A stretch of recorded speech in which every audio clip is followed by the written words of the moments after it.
नमस्कार साथियों, मैं doctor Kapil Sharma, homeopathic physician. हम अब कोरोना की रिकवरी के बाद कोविड उपरांत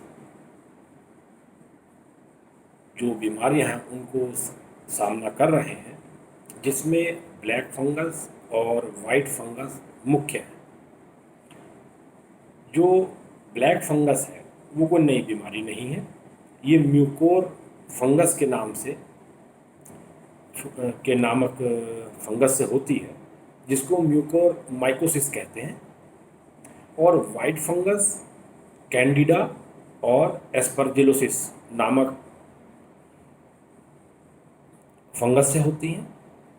इसमें कैंडिडा एल्बिकेंस सबसे मुख्य है। ब्लैक फंगस क्यों हो जाती है, अभी कोविड के उपरांत क्यों हो रही है? बहुत लोगों का मत है कि ये स्टेरॉइड की अधिकता से होती है। ये सच्चाई है कि जो स्टेरॉइड है वो हमारी प्रतिरोधक क्षमता को कम करता है, ये एक कारण है। लेकिन मुख्य कारण क्या है कि जो कोविड काल में ही ये सब हुआ। देखने में ये आया है कि जो आर्थराइटिस के पेशेंट हैं वो भी लंबे समय तक स्टेरॉइड लेते हैं, लेकिन उन्हें ब्लैक फंगस नहीं होती। शुगर भी एक कारण है, लेकिन इस समय इतने केसेस क्यों बढ़े ब्लैक फंगस और वाइट फंगस के? ब्लैक फंगस में जो मृत्यु दर है वो कोरोना से कहीं ज़्यादा है, अगर एवरेज लगाया जाए। लेकिन हुई क्यों, इतने ज़्यादा केसेस क्यों आए? इसके पीछे सबसे बड़ा जो रीज़न है वो इंडस्ट्रियल गैस सिलेंडर से ऑक्सीजन का लेना है। अब ये तो लोग समझ सकते हैं या चिकित्सक समझ सकते हैं कि इंडस्ट्रियल ऑक्सीजन का के सिलेंडर्स का अंधाधुंध उपयोग, जिसमें फंगस होती है, बिना स्टेलाइज करे उन सिलेंडर्स का उपयोग करना ही मुख्य कारण है।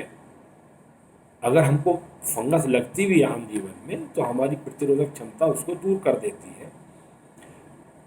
इस समय कोविड काल में जिनको शुगर थी, एक उनकी प्रतिरोधक क्षमता कम रही, दूसरा स्टेरॉइड दिए गए, उनकी और प्रतिरोधक क्षमता और कम हो गई।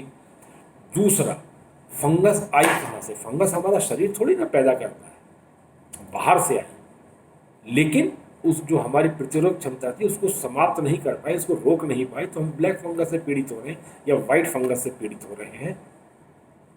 समझने वाली बात यह है कि जो इंडस्ट्रियल ऑक्सीजन सिलेंडर हमारे उपयोग में लाए गए वो स्टेलाइज नहीं थे, उनमें तरह तरह की फंगस और भी इन्फेक्शन हो सकता है, वो जिन्होंने मुख्यतः ब्लैक फंगस को एक अवसर के रूप में हमारे सामने ला दिया कि इससे पेशेंट्स बहुत ज़्यादा पीड़ित हो गए।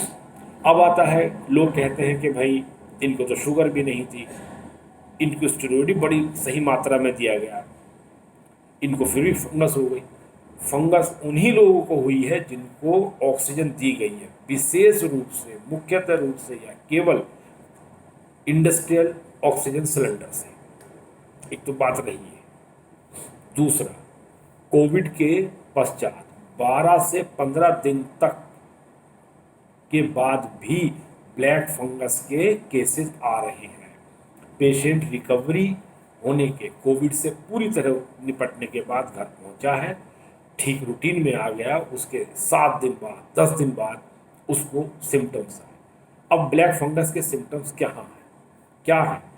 उसके जो इनिशियल सिम्टम्स हैं, जबड़ों में दर्द होना,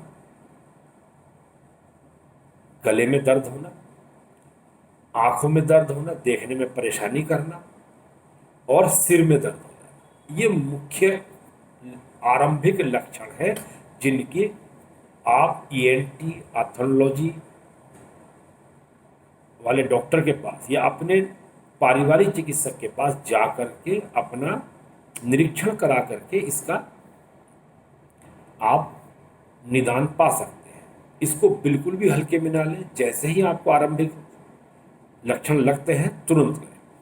दूसरा, ब्लैक फंगस और वाइट फंगस का इलाज है। इससे बिल्कुल भी घबराने की जरूरत नहीं है।